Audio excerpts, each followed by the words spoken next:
This message direct from World Dairy Expo has been brought to you by Your Beef Checkoff. For more information about how Your Beef Checkoff investment in beef quality assurance helps raise consumer confidence in your product, visit www.mybeefcheckoff.com/BQA.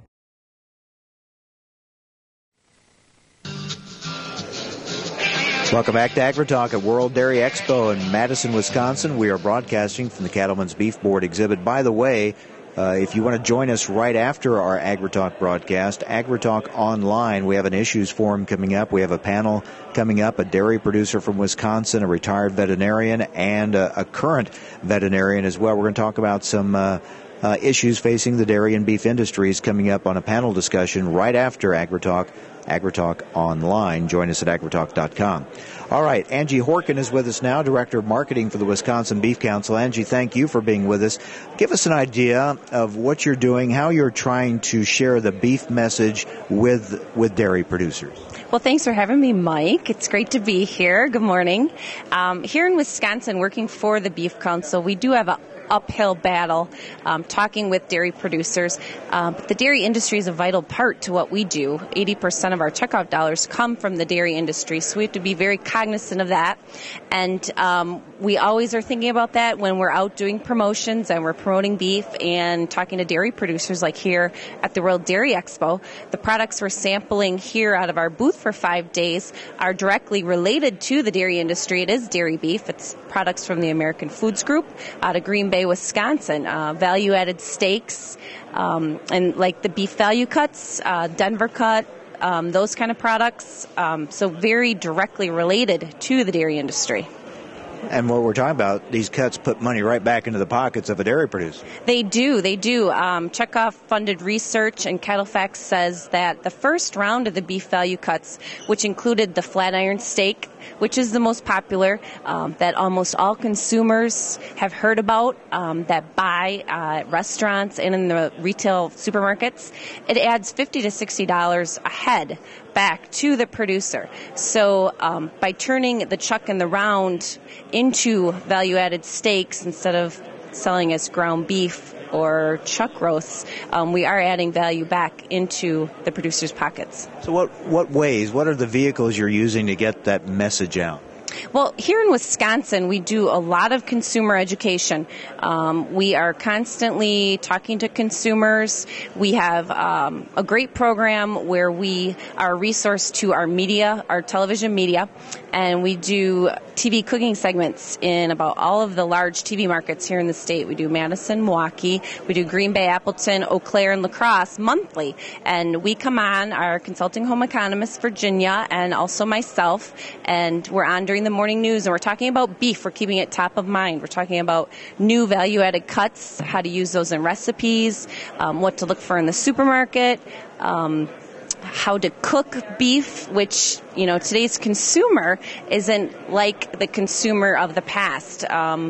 It's women my age who are working and they aren't at home to cook all day. So we need recipes and cuts that are adapted to them, to busy, hectic lifestyles. And then, of course, beef nutrition. We have so much great checkoff research on our beef nutrition story, and it's so valuable for us to get out there and talk to consumers about how beef does fit into a low-fat diet, how it fits into a heart-healthy diet, and just the whole wellness story that consumers are looking for today.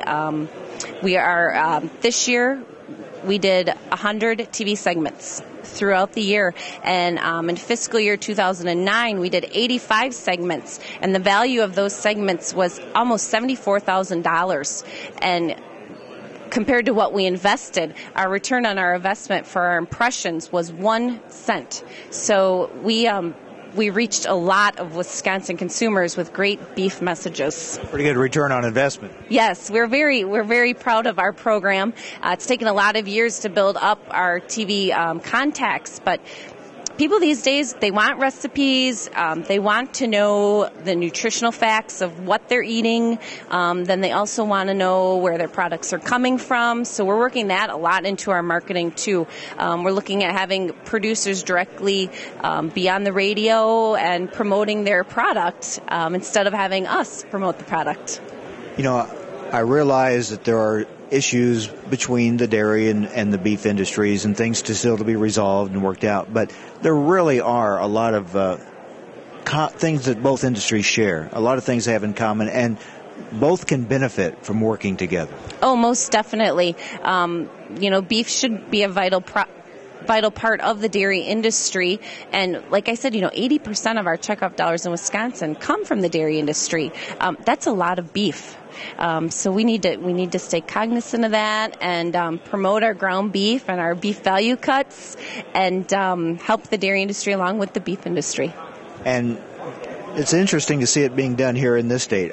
Such a huge dairy state, obviously. It's kind of a test ground. If beef and dairy can work together here, it should work about anywhere, I would think. Oh, most definitely. Most definitely. So when you are getting this message out about nutrition and about the health aspects of beef, do you work dairy into that message too? We don't really. We just do a general beef nutrition message.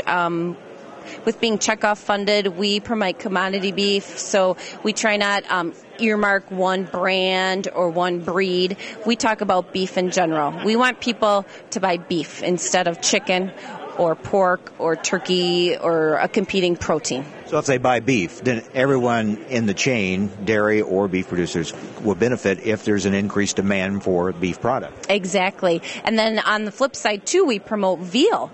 So by promoting veal and helping the veal industry, that's taking away some of our beef supplies. So we're helping there, too, and helping the veal industry also. Again, consumers should check out those new cuts. They may not have tried them yet. They should check them out. Definitely. And we have a great website, checkoff-funded website, beeftips.com. And we have a great recipes section, and we have information on the value cuts. We have an email and expert question. If anyone has a specific question they can't find answered on the website, they can click on that. It comes right to our office. Wonderful nutrition information, and explore beef, so beef production aspects too. If you have questions about beef production, you can find it all right there on our website.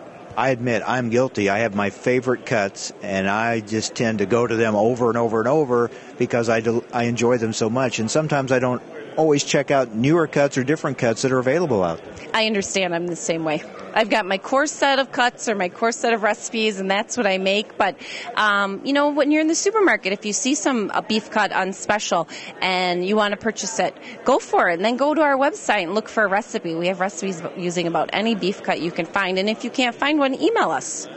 And again, your email address? If you go to beeftips.com, you click on email and expert, and then you can email us right there. Or you could email wbc@beeftips.com. Very good. Thanks, Angie. Thank you.